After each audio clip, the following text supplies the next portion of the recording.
Hi, we are Ice and Andy, and our mission is to live in freedom, adventure, and presence with our 3 children. Welcome to our channel. Good morning, everyone. It's been a little while. So today we are preparing our veggie patch for some planting. Is that what I say? Some planting? Yeah, planting some vegetables, planting veggies, and I'll show you the size of it. So we live in the west of Brisbane. It is suburbia. We do not have a lot of space, but we definitely make do with what we do have. Space. So we have this veggie patch here. How wide is it? Eh? Oh, What's the size of it, do you think? It's about seven or 8 meters. Yeah, about 8 meters by about 3. About 24 squares. Yep. So we do the best with what we have. Andy and I have just prepped the soil. Over winter, really. Yeah, it's been resting over winter. We've added compost to it, turned it, churned it, let it rest over winter, and we've planted some sugar snap peas at the back, snap peas. some cucumber. Yep. There's different sorts of tomatoes in the corner here. We've got some Roma tomatoes. They just naturally sprouted through the compost. Lots of Roma tomatoes, and they just sprout from the compost. There's cherry tomatoes, and then we've got some larger size. They'll grow to be larger. There's already some here. We've got some Thai herbs here, some basil. This is mustard, which we're just waiting to seed. Mustard lettuce. We've got some pumpkin over there. And over here, we still have some leek from last season, actually. Yeah, that was one that was left over. This beautiful leek here. It's nearly ready, yeah. And some spring onions. And Yeah, of course, we've got lemongrass and celery. There's celery there. This Thai herb, I don't know what it's called, but it's really spiky. Oh, yeah, it is. And the And chilies, of course, we've got to have our chilies. They're just only mild. medium Yeah, heat. they're mild. And a rose for some reason. Okay, so we have separated the soil into our rows, and now we're just going to throw some hay over it and let that rest, and then we will plant our leek. Got some leek here, baby leeks there, coriander, more sugar snap peas. Yeah. What are these? Hey, that's the cabbage. Cabbage. That's our cabbage. Send it over there. It's These all. are cabbage. Yeah, it was getting a bit. They were it was getting a bit sad there. Yeah, they're getting a bit sad. But I'll do some more seedlings as well, just to last over the spring and summer season, and then into early autumn, really, and then that'll be kind of that sort of stuff. But carrots, funnily enough, carrots and the leek will go even through autumn, but the carrots didn't really take off, so I'll give them another go. I'll go the carrots again. It's just persistence, really. Just to keep going at it. But this just helps save on our grocery bills a little bit. You know, when you are living in, what would I call this? it's part of living in your freedom. Yeah. When you are living in... Because we choose to eat non-sprayed stuff. Yeah, we do. We try our best to only eat organic. Well, we mainly only shop organic. What do you mean? We eat pretty much... Yeah, we eat pretty much 100% organic. Yeah. Sometimes when we're out and about at a restaurant, though, that's not That's guaranteed. right. That's But probably not the only often. time. Yeah. That's maybe, what, once a fortnight or something, if that? Yeah. And so this just takes a little bit of pressure off our grocery bills. And we know where the food is coming from, and we're just more than happy to have this connection with the land. And if I've got too much of stuff, I can just barter this other stuff that I need at the markets and stuff, because I know all the farmers and the different vendors at the market, so it helps like that as well. So it gives you something, you have something they want, like behind you, as you can see, there's heaps of mint there. I give people mint, and chilies, and we've got limes out the back and stuff like that, and you just, yeah. We do. We have a few things. Yeah. We have a few things. We've got some pawpaw going on up there. Whoop, way up high. And if I take you on a bit more of a tour, over here we've got some Thai basil. This is by gapao. Okay, this is gapao leaves. So we use this in our pat gapao. We've got here leaves that you can wrap different foods in. Thais use it to wrap different foods in. Also mark, which is betel nut. We wrap that in there. This is our lime. We've got more pat gapao there. We've got ginger and some galangal there. More tomatoes. See if I can get in closer for you guys. And then we've got kefir lime here. So using the leaves and the limes themselves for cooking. We don't really use the limes for cooking from the kefir lime tree, but we use the lime for spiritual purposes mainly. Cleansing the spirit, certain Thai rituals, energy cleansing rituals.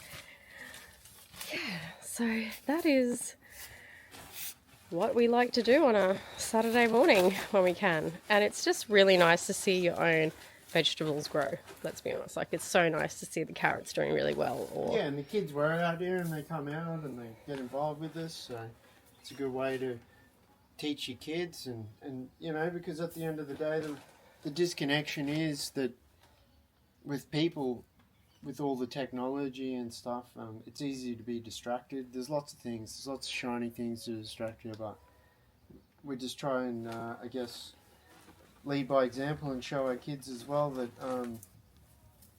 being stewards of the land and being involved and connecting with nature, that's connecting with yourself and having value for what, you know, what you're eating and the choices you make, because intrinsically it's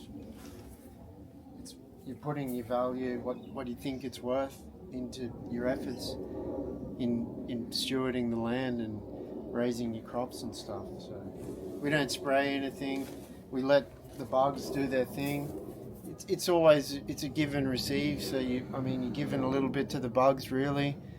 That's the price you pay for not spraying, but it's fine. It still provides us with enough, and we're happy with that. So yeah, well said, honey. Thanks. That's the truth.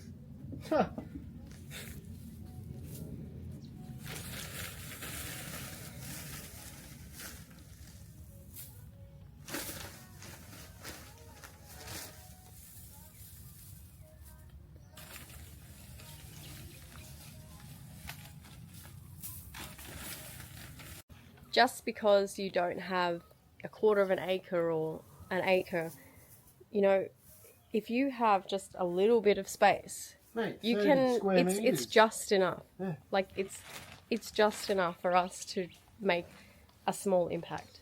And we all have the ability to do this. You can just get really clever with your ideas if you're lacking, you know, land space. Composting is really big. Yeah, but like, Keep your scraps. You can feed soil, and it doesn't just have to be around your house or around where you live. You can feed soil anywhere you wish to grow, yeah. or anywhere that you feel like trees could do with nourishing or land could do with nourishing. That's right.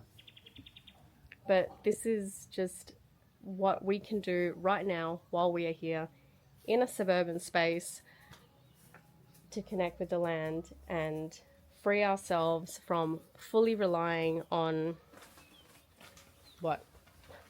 I don't think.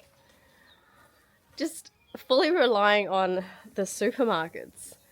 We have moved away from shopping at major supermarkets here in Australia. Oh, we haven't done that for years. We haven't probably shopped at a supermarket for our food for maybe 4 years now, 5 years now. Yeah, it'd be about 5 minutes. Yeah. Yeah. It's moving away. We are moving away from the mainstream where they funnel everybody to get their food from and meat from. One, it's all pretty questionable. Like it's sprayed, it's grown in many different ways to make it grow faster. There may be hormones in meat, Definitely. antibiotics, just the way they're treated, even They vaccinate animals, what the hell?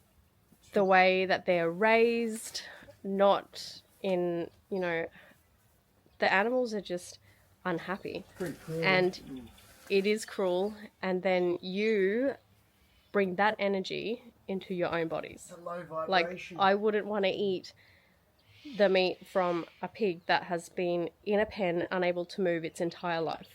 That is an energy that will transfer. Everything transfers. So the butchers we go to raise their animals on what I call a one bad day farm. So they have a really happy life, and then they just have their one bad day. I mean, they go about it the best way they can, so they're not torturing the animal or treating it bad, and they kind of have a bit of a process where they, I guess they're not, it's not like they're doing like these halal ceremonies or whatever and having these practices, but they have a humane practice in doing it, and they're grateful to the animal, and they kind of give thanks to the animal for giving its life so then it can nourish people and transfer that energy onto people, so then they can obviously benefit from it and grow and gain strength and things like that. Like we were just saying, ask questions. Ask questions when you go out to eat, because the more people who ask, is this humane? Is this free range? Is this, you know, organic? It puts pressure on the restaurants to change their ways, because this is what the customers are asking for. So if enough staff members go back and ask the chef, is this, is this that? Then eventually, after like 100 times in a week, they're gonna possibly think about changing where they source their food from, where they source their product from, which will create change. Be the change, be the change you wish to see. Be the change you wish to see. Ask these questions and be that annoying person, because asking questions will create a domino effect. A lot of us are taught not to ask questions. Okay, a lot of religions, a lot of societies, a lot of cultures, you don't ask questions. You just follow along and do, and it is what it is. But it's not. It is what we allow it to be.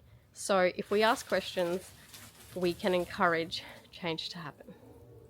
There's no shame or embarrassment in wanting or knowing the needs and valuing the needs of yourself, and then questioning what's going on at certain places.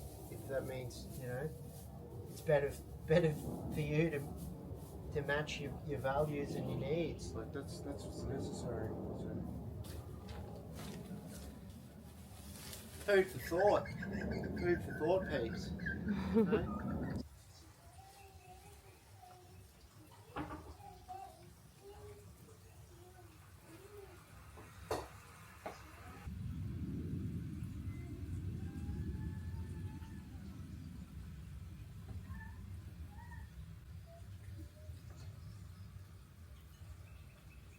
Poppy? Can I plant some? Yeah.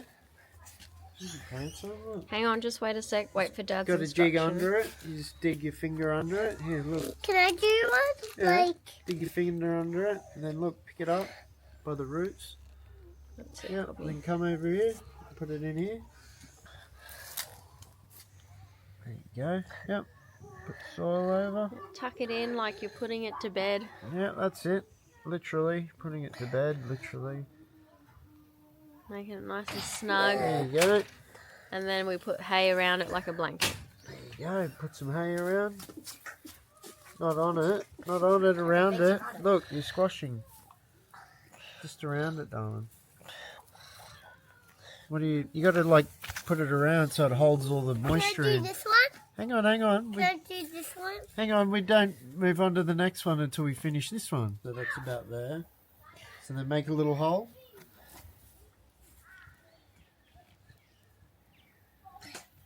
There you go, that's heaps of room, yeah. Okay. I'm holding the root. Yep, that's the way. And then build, oh, hang on, is there a couple there? I think There's there's three. a I couple. think there's three. Oh no, yeah, a couple. There's two. There's There's one. two here. You go, No. you put that one in. Oh, there is three. Mum was right. Come on, Mum. Woohoo! Three. That's There's awesome. Three ups. There's three Wow. ups. Here, so we'll go one in there, yeah. No, here. Just because there's not so much dirt. Here, put the dirt It's around still it. so tiny, isn't it? Yeah, still. We just put a bit more dirt for the teeny weeny Because there ones. was three of them kind of sharing, so. Sharon. Because we planted 3 seeds. Yeah, we did. We've got some good stuff, though. Yeah. We've got, look, we've got our coriander and our leek as well, and that's it. Mm. Good one. Put the hay around it. Sure. Move it around the back so we don't look. Alright, you go around the back, I'll hide these and I'll tell you when you can come look for them.